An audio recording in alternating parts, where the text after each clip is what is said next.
আসসালামু আলাইকুম। স্বাগতম সৃষ্টি ও স্বাদে।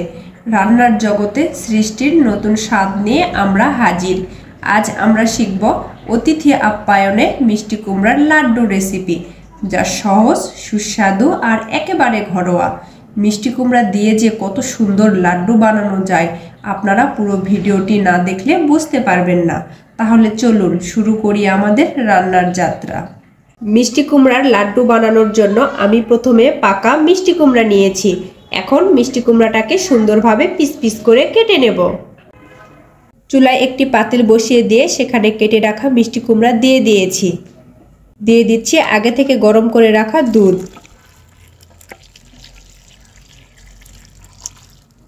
ভালো করে নেড়ে ঢাকনা দিয়ে মিষ্টি কুমড়াগুলো সেদ্ধ করে নেব।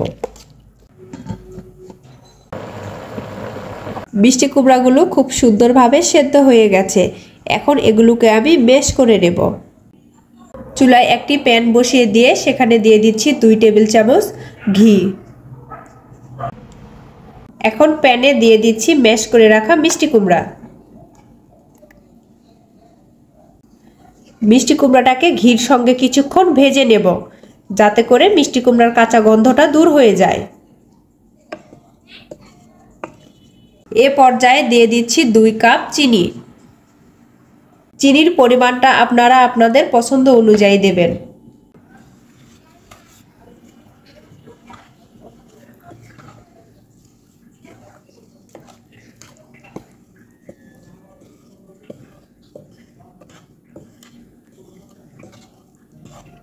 দিয়ে দিচ্ছি 2 চামচ গুঁড়ো দুধ। এটাকে নাড়তে থাকবো, ধীরে ধীরে এটা আঠালো হয়ে যাবে।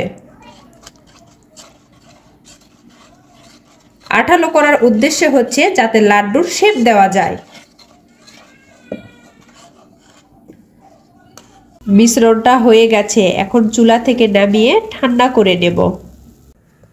এখন আমি গোল গোল করে লাড্ডুর শেপ দিয়ে দেব।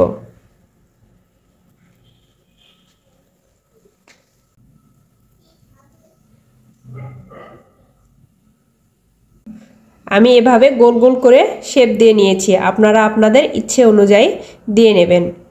একইভাবে আমি সবগুলো লাড্ডু বানিয়ে নেব। অনেকেই মিষ্টি কুমড়া খেতে পছন্দ করেন না।